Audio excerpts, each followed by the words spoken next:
Hello everyone, my name is Pranjal Vista, and today I'll be presenting on my topic Housing Inequality in Nepal, a tale of two theories, Keynes and Marx. Hello everyone. I'd like to start with comparative analysis of Keynesian and Marxist school of thought and how both apply to pressing political economic issue. So here we go. Firstly, to brief about the theoretical foundations of both of these. So, let's understand that two main school of thoughts. Keynesian economics, founded by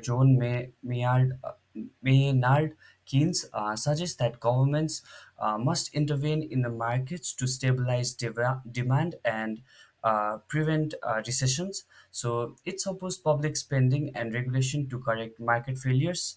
So in the other hand, Marx is completely different.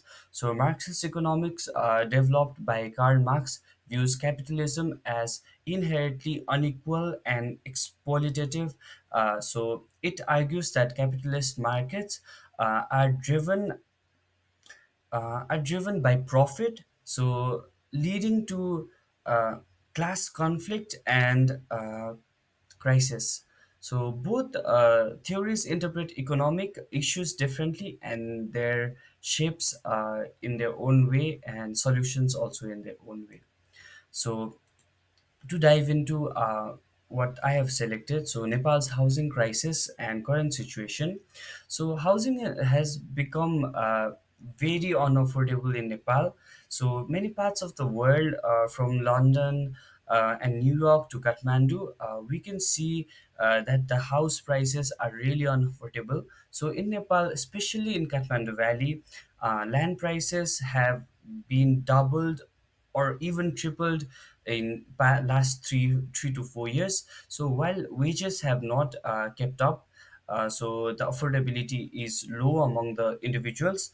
So also, families spend nearly 20 to 30% of their income uh, on rent, on over 45% of in their fooding, and leaving little for education or healthcare for children or for themselves. So this is not a local issue, it's a systematic one. The housing crisis reflects both market dynamics and social injustice. So let's now see how Keynesian and Marxist views interpret this. So, firstly, to go with Keynesian analysis of Nepal's housing crisis. From Keynesian lens, the housing crisis is a market failure. The state isn't building enough housing, and banks are prioritizing profit over public welfare. So, the solution, in my sense, can be Keynesian would say that the government should build more affordable housing, regulate speculative real estate, and control interest rates. So in Nepal, this could mean scaling up uh, the Janta Awas Karyakram, capping rent prices and directing bank loans of to housing construction, not just land trading, as the today more of the land trading is going on. For next slide, I'd like to brief about the Marxist analysis of Nepal's housing crisis. So Marxist perspective sees a deeper issue. Housing is not failing because of bad policies, but because of capitalism threats. In his opinion, so capitalism treats housing as a profit-making asset, not a human right. So in Nepal, land is owned by elites who profit from speculation. Meanwhile, ordinary people are trapped in debt just to afford a place to live. So Marxists would argue for structural change, redistributing land and stopping the speculation promoted by elites or some of the elites, and promoting collective ownership, whole in whole. So this challenges the root cause, which is accommodation of shelter. So for the next slide, I'd like to Oh, sorry, I forgot to mention about the infographics. So let's dive into this. So, urban Nepal households' expenditures versus the rent burden highlights over 45%. So, food expenditure and 18% rent, showing unsustainable housing cost. So, this is how the housing cost has been going on in Nepal. Next is Nepal's recent first recession 2023 to 2024 and its macroeconomic effects rising youth unemployment 20 to 25% and stagnating wage growth. So these infographics with those information.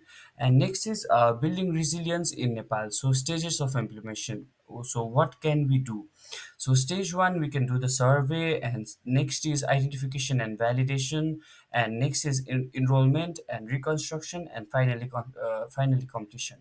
So for the next part, I'm gonna be comparing the summary of both of them. So here to go with direct comparison. So Keynesian believe in reform, regulating the market, subsidizing housing, and using the state to fix inequality. So in the other hand, Marxists go deeper. They deeper, and they want to restructure how property works, how who owns it, and how it's used. And Keynesian work within capitalism, and Marxists challenge it basically. So, lastly, conclusion and implications. So, in conclusion, both Keynesian and Marxist theories help us understand the housing crisis both globally and here in Nepal. While Keynesian solutions can help stabilize the market through reform, Marxist ideas remind us that deeper structural change is necessary or might be necessary. So, for Nepal, a hybrid solution may be most realistic, like expanding public housing and financial regulation now. So, as of now, and while also pushing for long term land reform and more inclusive ownership. So that's all. And here are some of the references that I used in my report. Next is thank you very much.